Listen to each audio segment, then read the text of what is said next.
Heyo. It's 2024, baby. You know what that means? Dizzy Season 2, baby. I'm starting my new year looking a little different. I'm going a little stash. I don't know, I think I'm gonna shave it soon, but still. I'm also messing around with a new camera that I found.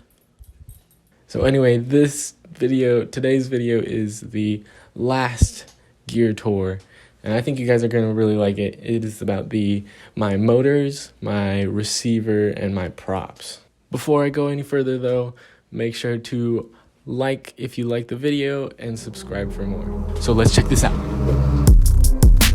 Bitch, go standing, wanna I demand it, cut it then a bandage again. So I'm gonna kick off this gear tour by talking about my motors first.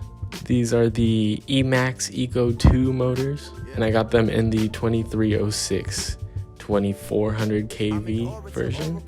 This is one of my replacement motors. It actually comes with quite a bit. If we open this up, we actually get, we get stickers, which is awesome. They obviously give us the motor. They give us the nut that goes on top, as well as a screw to hold in the shaft and a washer to go under it. But one of my favorite things is that they give you all of the screws. You have 5 screws for 3mm arms, 5 screws for 4mm arms, and 5 screws for 5mm arms. These motors are great. Emax supports their pilots very well. I absolutely recommend these. Let me check the price really quick. Okay, so they are about 16 bucks each, which is probably one of the cheapest motors on the market right now, at least for 5-inch propellers. In terms of durability, these motors can take a beating absolutely. If you watch my last video, I had one of the hardest crashes of my life.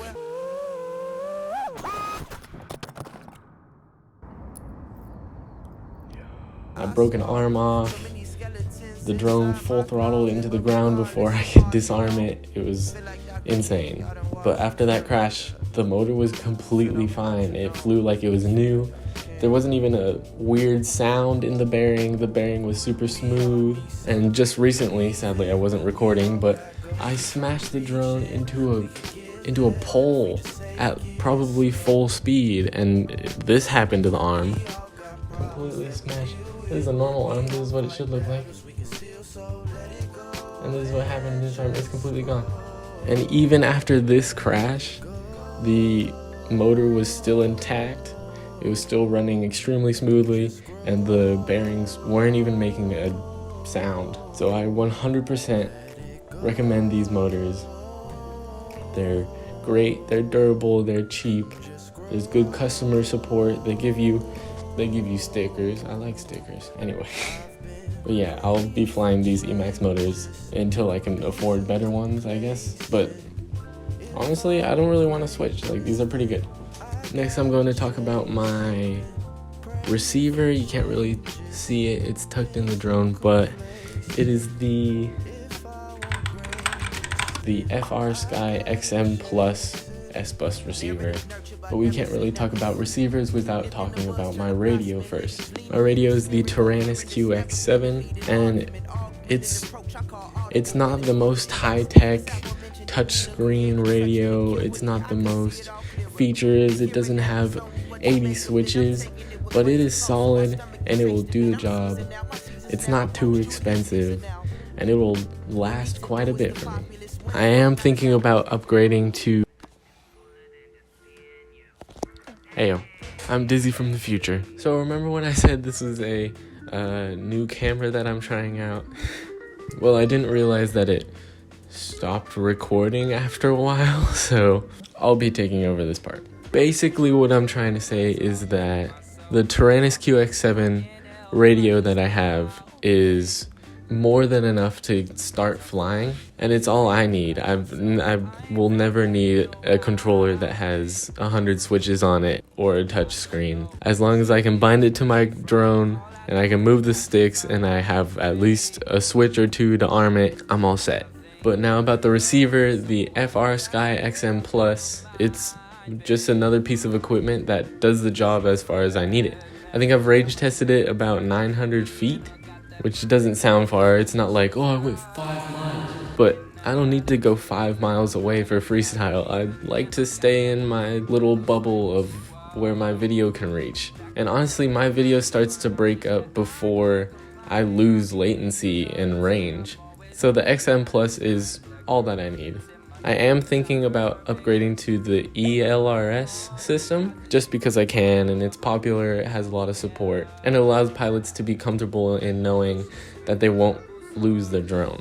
But anyway, the FrSky XM Plus receiver, it was about $18 when I bought it, and it does the job. So back to Past Dizzy, he's gonna talk about the props. So next, let's talk about my props. I've tested a few props throughout my piloting history. I used to fly those 5-inch Dow Prop Cyclones. They're like super aggressive. They ran the battery out really quickly, so I changed over to these HQ Prop 5043s, I'm pretty sure, in 2 colors, and I like these a lot. These props are very durable. I have a bad habit of flying them after they're all chewed up. It still flies. In terms of the, is there a term for this? Bend back ability. These props are pretty good at it. As you can see by these chewed up props, I can fly these propellers for quite a while, and that's because of their bend back ability. Every time I crash, which I crash a lot, I'm usually able to bend back the props back into about the right shape and keep flying.